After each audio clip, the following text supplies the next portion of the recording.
মাঝে মাঝে কিছু ছোট্ট দুর্ঘটনা অনেক পেইনফুল হয় এবং এটি লং টাইম এক্সিস্ট করে। হ্যাঁ, কথা বলছি অ্যাঙ্কেল স্প্রেন নিয়ে। অ্যাঙ্কেল স্প্রেন এই শব্দটির সাথে আমরা অনেকেই পরিচিত। এটিকে বাংলায় আমরা বলতে পারি আমাদের যে গোড়ালি আছে সেই গোড়ালির কোনো একটি লিগামেন্ট যদি টর্ন হয় কিংবা কোনো কারণে যদি অল্প ছিঁড়ে যায় কিছু সেল, সেই ক্ষেত্রে আমরা এটাকে অ্যাঙ্কেল স্প্রেন বলি। হ্যাঁ, অ্যাঙ্কেল স্প্রেন ম্যাক্সিমাম ক্ষেত্রে লেটারাল লিগামেন্টে হয়ে থাকে। আমরা একটু চারপাশের দিকে তাকাই কিভাবে এই অ্যাঙ্কেল স্প্রেনটি হয়। দেখা যায় হুট করে রিক্সা থেকে একজন পড়ে গেল, অথবা সিঁড়ি দিয়ে হাঁটতে গিয়ে হোঁচট খেয়ে একটা সিঁড়ি পড়ে গেল, অথবা সমতলে হাঁটছেন একজন ব্যক্তি, সেখানে একটু মোচড় খেয়ে পড়ে গেলেন। এবং বেশিরভাগ ক্ষেত্রে মহিলারা যখন হাই হিল পরেন এই অ্যাক্সিডেন্টটি বেশিরভাগ দেখা যায়।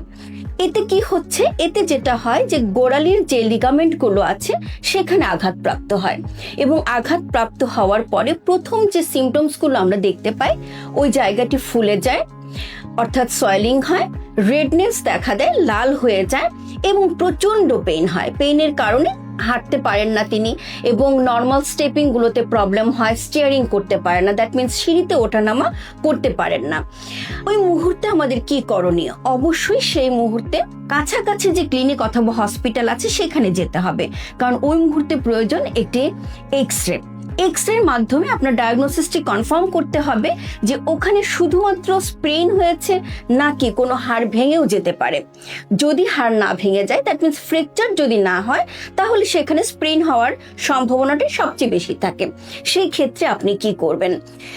অবশ্যই ওই মুহূর্তে যখন আপনি এক্সরেটি করেছেন তখন আপনার চিকিৎসক আপনাকে কিছু পেন কিলারের অ্যাডভাইস দিতে পারেন, অথবা আপনাকে লোকাল যে ফোলাটা আছে কিংবা লোকাল যে পেইনটা আছে সেটা কমানোর জন্য আপনাকে মেডিসিন দিবেন। এবং সেই সাথে ম্যাক্সিমাম ক্ষেত্রে ক্র্যাপ ব্যান্ডেজ করার জন্য একটু উপদেশ দেওয়া হয়। এই ক্র্যাপ ব্যান্ডেজটি মাঝে মাঝে আমরা 7 থেকে 14 দিন রাখি। যদি সেটার সিভিয়ারিটি বেশি হয় সেক্ষেত্রে আমরা বেশিও রাখতে পারি। বাট খেয়াল রাখতে হবে, এই যে আমি ক্র্যাপ ব্যান্ডেজ করলাম কিংবা আমি ব্যথা কমানোর জন্য যে ঔষধ খাচ্ছি সেটি হচ্ছে সাময়িক সমাধান। দেখা যায় এই ক্র্যাপ ব্যান্ডেজটি খোলার পরে অনেক সময় এই ব্যথাটি আমাদের খুব অল্প সময়ের মধ্যে কমে যায় কিংবা আমরা হাঁটা চলাটা করতে পারি। দ্যাট মিনস অ্যাঙ্কেল স্প্রেন হলে ব্যাপারটা এমন হয় না যে আপনাকে লং টাইম বেড রেস্টে থাকতে হবে কিংবা আপনি কিছুই করতে পারছেন না। যেহেতু আমরা মুভমেন্ট করতে পারি কিংবা চলাফেরায় কিছুটা ব্যথা হয়, আমরা যেটা করি রেস্ট না নিয়ে চলাফেরা শুরু করে দিই। এই যে অনিয়মটি করলাম, ফোলাটা না কমার সাথে সাথে কিংবা ব্যথাটা সম্পূর্ণ রিলিফ হয়নি তার আগেই আমি আমার কাজকর্মে যাচ্ছি, চলাফেরা করছি এবং আগের মতো সবকিছু করার চেষ্টা করছি, এতে যা হয় এই ব্যথাটি হয়ে যায় দীর্ঘস্থায়ী। অর্থাৎ পরবর্তীতে আপনি যখন একটু উঁচু জায়গা থেকে নিচুতে নামতে যাবেন কিংবা হাই হিল পরে আপনি চলাফেরা করবেন অথবা একটু হোঁচট খেলে এই ব্যথাটি আবার বারবার ফিরে আসে। এখান থেকে যদি আপনি নিরাময় পেতে চান, আপনি যদি মনে করেন যে এই ব্যথাটি যেন আমার দীর্ঘস্থায়ী না হয়, আপনাকে অবশ্যই একজন ফিজিওথেরাপিস্টের শরণাপন্ন হতে হবে। একজন ফিজিওথেরাপিস্ট যা করবেন, ফিজিওথেরাপির একটি চমৎকার প্ল্যানিং করবেন এবং এই প্ল্যানিং এর মাধ্যমে তিনি চেষ্টা করবেন আপনার এই অ্যাঙ্কেল জয়েন্টের রিলেটেড মাসেলগুলোর মাসেল পাওয়ারটা বাড়াবেন।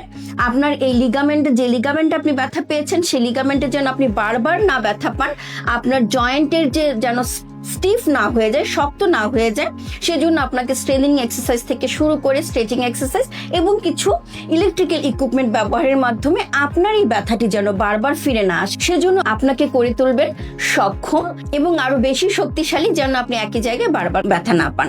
আজকের জন্য এখানেই রাখছি, ধন্যবাদ।